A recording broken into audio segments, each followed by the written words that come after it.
Well, it is Good News Friday, and aptly stated, the best news of this week is really about the last 7 weeks. So we've had 7 weeks now of seeing the Tesla narrative shifting dramatically. And pretty much all of you in the listening audience should be pretty happy today if you're Tesla investors and have been for a while, because you've probably made a lot of money in the last 7 weeks. I know that I have. Anyway, add to that the reality that the market's overall narrative has shifted, and that took place months ago, but even more dramatically since the Fed chairman spoke on Wednesday. So that was really good news about his speech on Wednesday, which is not usually the case. You can now fully understand why everything I've been telling you about Tesla stock is now happening right before your very eyes. I'm not clairvoyant. I'm not even very good at stock picking and making decisions about, the future of markets. I've just been doing it for a very, very long time. And I guess I get it right some of the time. Okay. Anyway, so I did miss my call today. However, this morning I said that Tesla would be up. I said that the market would be up, but I did say that I thought Tesla would close on its high. That didn't happen, but it was still up, 1.5% or something like that. And because I have some leaps, I was up, I don't know, 6.5%. So it was a pretty good day overall. But it was top options expiration day. I don't know why I didn't take that into consideration when I made my statement this morning, because there's a lot of jockeying that takes place on expiration day. And Tesla is by far the company with the most options being traded at any given time, the most puts, the most calls, the most people doing things like I do with the leaps. So anyway, it was a little bit of a surprise to me that the FOMO rather, was not at the top of the list, but it was still a very, very good day for Tesla. What's going to happen next week? I'll tell you that on Sunday night. I want to take Monday night. I want to take a long look over this weekend and see what kind of news is coming in, etc.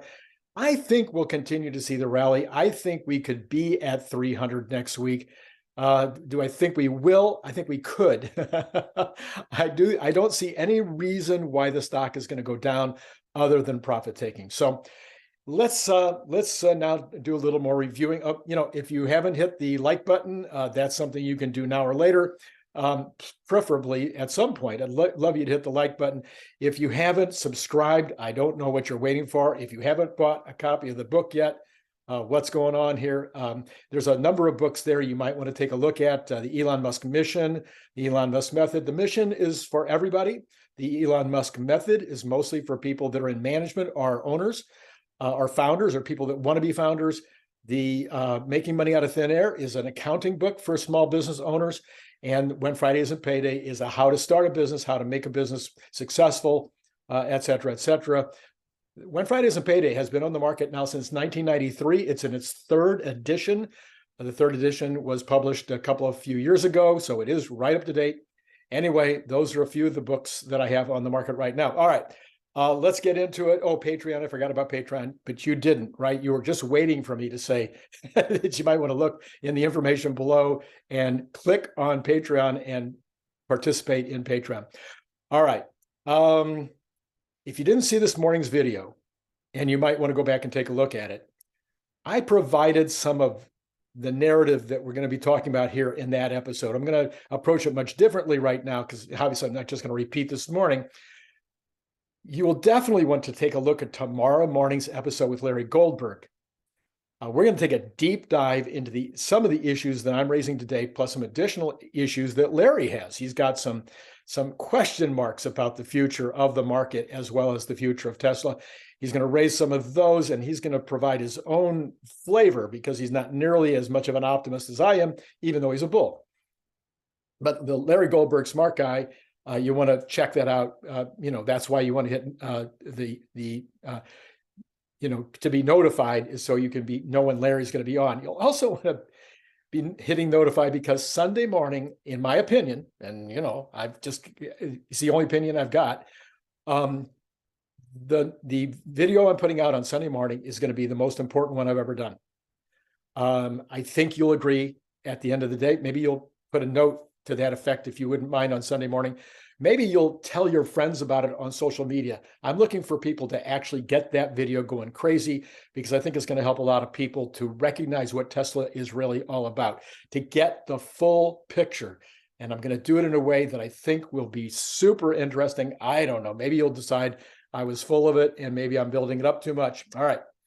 But quick note about this morning's video, because I got some feedback. I said crypto instead of when I meant Bitcoin. And, that's because, yeah, you're right. I don't know anything about crypto in general. I've never owned it. I've never had any inclination to own it, but I do love numbers. And I do look at Bitcoin's numbers every single day. And I've looked at those numbers every day for years. And I've read articles and I've read people's opinion. I know that, Elon and Kathy, who I both appreciate a lot, are, totally in favor of this entire movement. But I'm good. It looks to me like Bitcoin is running out of steam, that there's no juice in the tank. But enough said. I will take some of the commenters' suggestions this morning. I'll steer clear of the subject in the future. Let's get into the meat. The foundational principle of Tesla stock is that it is a narrative stock. Every stock has a story, but lots of stocks trade on just fundamentals, and nobody really knows the story behind them. They might know that they like the product or they think it's a good product, but they're looking at the fundamentals. They're looking at the profits. They're looking at the growth. They're looking at the P&L. No, they don't attend the earnings calls because most of these companies don't have anything so interesting going on. I'm going to claim, and I'll continue to claim, that Tesla is by far the most narrative-driven stock in all of history. That's why it trades so completely different than any other stock. Well, if you watched the interview with Elon this morning at the French Viva Technology Conference, it was very, very telling. The audience in France loved him. In France, it was evident. They had to move the venue because the 1,500 seat auditorium that they had planned to use was instantly sold out. They had to move it into a much bigger facility. It was a huge facility, and the people were clapping and cheering. Elon. Most of the questions turned out to be about Twitter, which, that's seemingly happening. That's happening lately because I guess it's a little sexier even than sexy cars. But here we are in France, the birthplace of liberty, who gifted the United States with the Statue of Liberty, and they were questioning the man who's trying to restore the idea of freedom of speech. And then the audience was applauding Elon's responses. Anyway, it was very telling. You see, Elon has a vision, and he's touring the world talking about the vision. He's talking to heads of state about his vision. He's talking online about his vision. He's providing his time in order to do these interviews so that he can get that vision out there, because his vision, he's stating it over and over again. I'm going to try to simplify it here. His vision is for an age of abundance, liberty, goodness, and peace. And if those goals aren't met, he's got a way for us to escape up to Mars. But he really believes that we're going to be entering, he said it today, we're going to be entering into an age of abundance. He is trying to do something about making sure we're going to have liberty. He was asked, are you evil? Sort of, in a way. And he says, no, I aspire to goodness. And then he talked about the Ukraine and talked about they really need to get to peace. They really need to get to peace. This is how he thinks. That vision is so powerful. His goals at Tesla all point to positives that will impact the lives of the poorest among us all the way to the richest in positive ways. And folks are beginning to get that. Okay. But the bad news and FUD are disappearing. This is another part of the narrative switch. The bad news and FUD are disappearing. You're not seeing them in the news for 2 whole weeks now. I keep looking for the headlines, the negative headlines, the FUDdy headlines. Oh yeah, there's a couple, but nothing like there was before. It was every day, multiple negative headlines about Elon, multiple negative headlines about Tesla, horrible FUD about everything, every aspect of Tesla. Maybe I'm just an optimist, but at least for these 2 weeks, I've seen no serious negative headlines about Musk or Tesla. Then you turn around and you start layering on the good news. The renewal of the vision, the founder CEO out almost daily selling the future, applauding his competition. How often do you see that? He's applauding his competition. He's making deals with his competition. He's offering them help. And now some of them are even accepting his help. And now there's a lot of folks talking about the idea that Tesla might start to, he's offered the FSD to his competitors and said, you know, I'm happy to provide the FSD for you. Maybe some of them are going to start taking advantage of that and or other things that where Tesla is so far ahead, they have no chance of catching him. Well, then on the macro, Cathie Wood announces it's the end of the bear. This was 2 weeks ago. She says, it's the end of the bear. In fact, the bull has been in motion since, she didn't say this, I looked it up. The bull market started in September of last year. We bottomed out in September on both the S&P and the Dow. Now, the NASDAQ, which has been decoupled, it didn't bottom out until December. But in both cases, it's been straight up. I mean, it's been straight up since September or December, whichever point you want to take in terms of bottoming out. Yeah, okay, we had a couple of drops, but it happens normally. But basically, it's been straight up ever since. Well, then this last week, our Fed chairman, by the way, it was probably the best presentation he's ever given. That's why the market did not go down after he talked. But he said, these are, you know, I'm paraphrasing here. He says, inflation has not been corrected. That is even though the CPI says we've gone from 9% to 4.5% in a year. I'm so confused. That seems like a major correction to go down that much in a single year. He said that even though commodities have tanked. I mean, tanked. They're not down, they've tanked. He said that even though oil is now at $70 a barrel, where it was, I think, 140, maybe even higher last year for a minute. It was never there for very long, but still, it's way down, and it's trading at the bottom of a trading range right now and has been for months.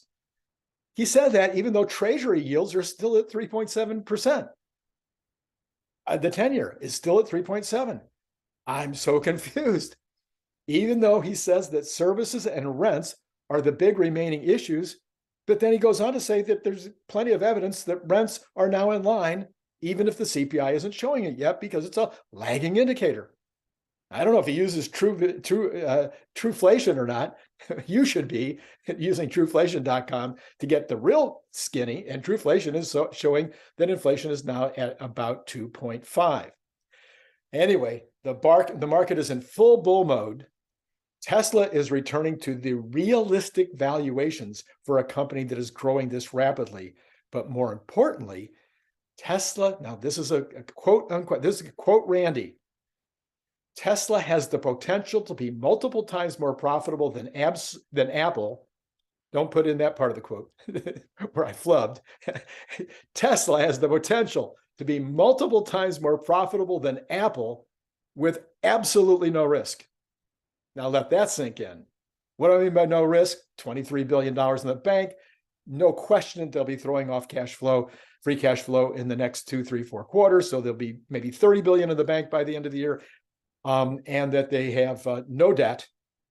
So that creates pretty much of a risk-free situation. The amounts of money that they're investing, $7-8 billion a year, is on top of the money they're putting into cash and equivalents, cash equivalents. That's a risk-free company. And I doubt if you could find very many serious investors who would question whether Tesla has the potential. Okay, they're not going to say, oh yeah, it's going to do it. Some of them are even saying it's going back to 80, but real solid people that have taken a good hard look at Tesla that don't think that it has the potential to be multiple times more profitable than Apple. In addition to everything else, what we're seeing is that Tesla has completely decoupled from all other market indexes. That has only happened in the last few weeks. It has been following what I call the risky growth stocks, the kind of Cathie Wood type stocks that had been beaten down 75%, as had Tesla, going from 400 to 100. So these risky growth stocks that Cathie Wood loves, and she builds her funds around those. They had also been beaten down 75, 80%. Well, they're popping back up. They're doing okay, but they're nothing like what happens with Tesla. Tesla is decoupled from that index. I call it the Randy index because I created it. And then it is decoupled from the NASDAQ. The NASDAQ and the Dow have decoupled. So Tesla is now on its own. It is not doing anything what the market is doing, as was shown today, with Tesla up much more dramatically than the market, not even the delta that we are expecting from Tesla. Well, as noted this morning, the street is starting to get it. We've got new estimates, new commentators putting their stock estimates at 300 within 12 months. If that, I didn't look in enough depth to say whether they're thinking the stock will be at 300 within 12 months. I think the stock will be at 300 within 12 days. But if they're thinking 12 months, they should probably be saying 500. And if they're thinking by the end of next year, they should probably be saying 700. At this point, I think my estimates of 700 by the end of the year, by the end of next year, is a solid estimate, and it could be higher than that, of course, if FSD is solved and or if Optimus go on sale. Nobody's paying attention to the Optimus story. It's still not figured into anybody's story, and it is the biggest story out there. It's just the biggest story out there. Anyway, I know that I earlier said that the $300 estimate, my $300 estimate, was for later this year, for the end of the third quarter. But also remember that I said it was all about the macro, that in order for Tesla to get to 300, the macro was going to have to be more risk on. Well, the market is now in full bull mode. And so therefore getting to 300 could happen earlier than what I was expecting. Obviously, we're not at 300 yet, but we're really, really close. So I'm starting to change my estimates. I'm going to take another quick look, but I may change some of these numbers. But right now I'm saying 300 no later than after the July earnings call. So a month from now, a little over a month from now.